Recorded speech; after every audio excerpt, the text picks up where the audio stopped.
안녕하세요, 여러분. 오늘의 주제는 감염병 완전 정복입니다.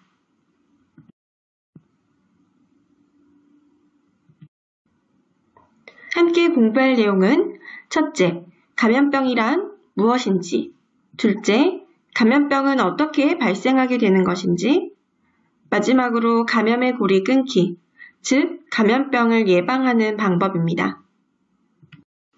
우리가 흔히 알고 있는 감염병의 종류에는 어떤 것들이 있나요? 코로나19 감염병을 비롯해서 독감, 수두, 수족구, 유행성 이하선염, 우리가 흔히 눈병이라고 이야기하는 유행성 결막염 등 수많은 감염병들이 있습니다. 그러면 이러한 감염병이 유행하는 이유는 무엇일까요? 단순히 기침 예절을 지키지 않아서? 혹은 손을 깨끗이 씻지 않거나 마스크를 착용하지 않아서라고 생각할 수 있어요. 하지만 사람들의 무분별한 환경 파괴로 생태계와 기후에 큰 변화가 생기면서 동물들에게 있던 세균이나 바이러스들이 사람들에게도 서로 감염이 되고 있어요.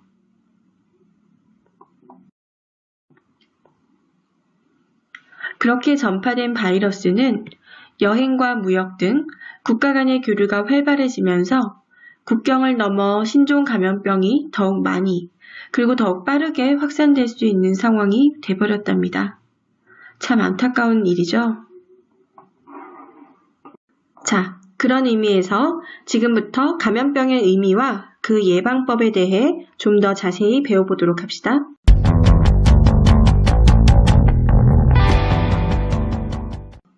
여러분, 감염병이란 무엇일까요? 네, 감염병이란 세균, 바이러스, 기생충 등이 사람이나 동물의 몸속에 침입하여 발생하는 질환입니다.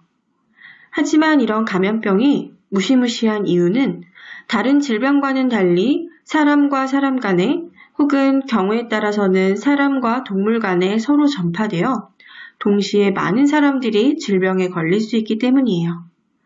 내가 감염병에 걸리면 우리 가족이나 함께 공부하는 친구들도 병에 걸릴 수 있다는 거죠. 여러분, 시소 보이시나요? 지금 누가 시소놀이를 하고 있나요? 네, 사람과 바이러스, 세균들이죠. 여기서 나오는 사람은 바이러스나 세균이 살아가는 곳이라고 해서 숙주라고도 합니다. 그리고 우리 몸에 감염병을 일으키는 원인인 세균이나 바이러스, 곰팡이 등을 병원체라고도 합니다. 시소의 받침대가 되는 환경의 영향도 있지만 숙주와 병원체의 관계에 따라 감염병이 발생하기도 합니다. 자, 세균과 바이러스의 힘이 강해서 시소가 아래로 내려가고 있죠. 숙주, 즉 사람이 면역력이 강해 건강한 경우에라도 침입한 병원체의 감염력이 강하면 감염병에 걸리게 됩니다. 감염력이 낮은 병원체는 건강한 사람에게 문제가 되지 않지만 지금처럼 병원체의 힘이 약하더라도 이미 면역력이 떨어져 저항할 힘이 부족한 사람에게는 감염병이 발생할 수 있습니다. 우리가 면역력을 키워야 하는 이유 아시겠죠?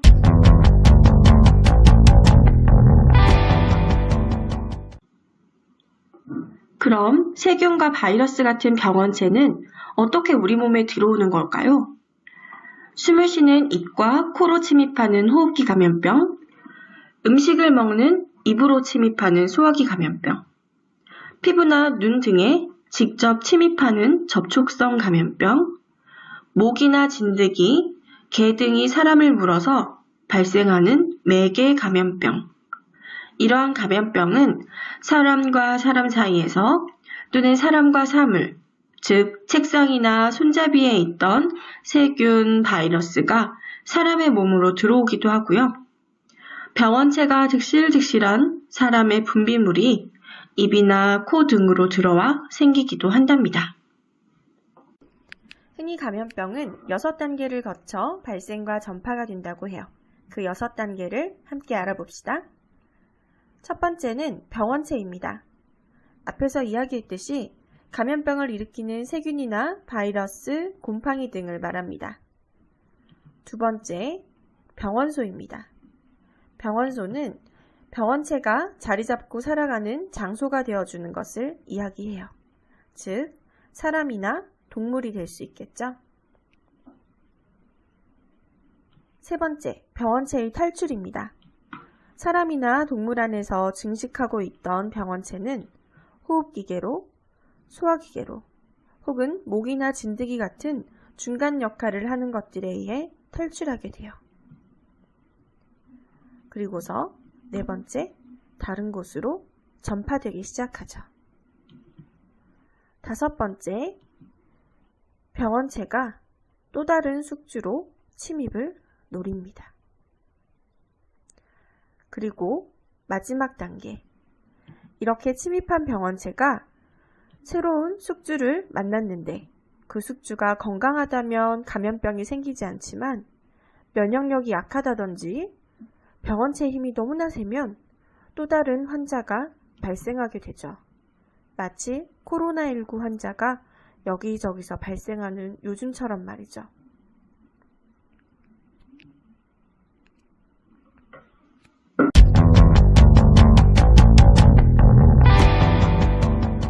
자, 다시 또 6단계의 고리로 돌아왔어요.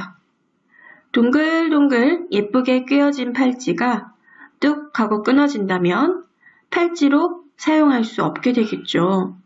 그런 것처럼 감염의 6단계 고리도 어디든 한 곳을 뚝 끊어만 준다면 감염병은 발생할 수가 없어요. 병원체가 병원소인 사람으로 옮겨갈 수 없게 소독이나 검역 활동과 같은 청결한 환경을 유지한다든지 감염 환자가 자가격리를 하게 되면 고리가 뚝 끊어집니다. 병원체가 밖으로 나오더라도 손 씻기나 기침 예절, 마스크 착용을 확실히 해준다면 병원체가 다른 곳으로 전파될 위험은 없겠죠?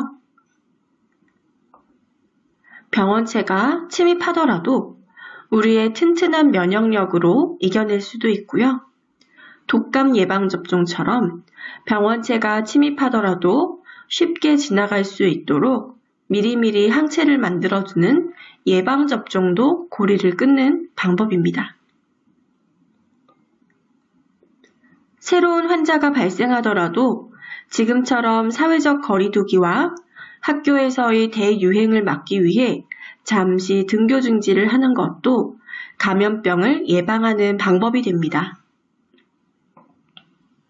이 외에도 감염의 고리는 언제든 어디든 끊어만 준다면 우리와 우리 가족, 사회는 건강을 유지하게 된답니다. 여러분, 감염병의 유행은 등교 중지, 온라인 계약 등 평범했던 우리들의 일상을 바꿀 만큼 큰 영향을 미칩니다. 감염의 고리를 끊기 위해서는 개인위생은 물론이고 방역과 검역 활동을 하는 국가도 사회적 거리두기를 실천하는 우리 사회도 모두의 협력이 중요하다는 걸 느끼셨죠? 그렇다면 오늘 배운 내용을 바탕으로 감염병을 예방하기 위해 우리 가족은 어떤 감염의 고리를 끊을 것인지 생활수칙 3가지를 만들어 봅시다.